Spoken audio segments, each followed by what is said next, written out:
موت ہوئی تو اس کے علاقے کو بھی آپ نے اپنے ریاست میں شامل کر لیا. اس کے علاوہ جو آزاد ریاستیں تھیں ان کو بھی شکست دے کر متحد کر کے ایک حکومت قائم کی. خود مختار ریاستیں. ہرش کا زوال. راجپوتوں کا ارتقاء ہوا. خود مختار ریاستیں میں اجمیر، مالوا، جے پور، کشمیر، لاہور وغیرہ تھی. سلطان محمود غزنوی اور محمد غوری وغیرہ کا حملہ ہوا اور فتوحات ہوئی. بر صغیر میں مضبوط اسلامی سلطنت کا قیام عمل میں لایا گیا. کلاس آج ہم لوگوں نے جو ہے وہ اس بک کے اس چیپٹر کے ریویو میں ہم لوگوں نے آریہ قوم کا دور، اس کی برصغیر میں آمد کے بارے میں جانا. پھر ہم لوگوں نے ہندو مت کے بارے میں پڑھا اور اس کی خصوصیات کے بارے میں جانا. بدھ مت کے بارے میں جانا اور اس کی تعلیمات کو دیکھا. جین مت کی تعلیمات دیکھی. ہندو مت، جین مت اور بدھ مت میں فرق جانا.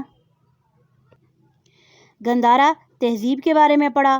سکندر اعظم کا حملہ کیسے ہوا اور اس حملے کے اثرات کیا تھے. موریہ سلطنت کا قیام کیسے ہوا اور چندر گپت موریہ کی کیا خدمات تھی. اشوک اعظم کے بارے میں جانا اور اس کی خدمات دیکھی. خاندان کشان کو پڑھا. گپت خاندان کا زمانہ پڑھا اور پھر اس کے بعد ہرش کا دور حکومت پڑھا. پھر ہم نے جانا خود مختار ریاستیں. ابھی گھر کا کام آپ کا یہ ہے کہ آپ لوگوں نے پورے چیپٹر سے تقریباً 100 MCQs بنا کر مجھے سینڈ کر دینے. یہ کام میں نے آپ لوگوں کو اپنے پچھلے لیکچر میں آلریڈی دیا ہوا تھا. ٹھیک ہے، تو آئی ہوپ آپ لوگوں نے وہ سب نے وہ جو ہے وہ ان 2 days میں پریویس ڈیز میں بنائے ہوں گے. تو آپ لوگوں نے وہ MCQs جو ہیں وہ جو اسائنمنٹ پیجز پہ جو بنائے ہوئے ہیں اس کی آپ لوگوں نے مجھے پکچرز سینڈ کر دینی ہیں. ٹھیک ہے، میک شیور کہ آپ لوگوں کے جو MCQs ہوں وہ آپشنس کے ساتھ ہوں اور نیٹ اینڈ کلین ہونے چاہیے. ٹھیک ہے class, okay, thank you so much. اللہ حافظ.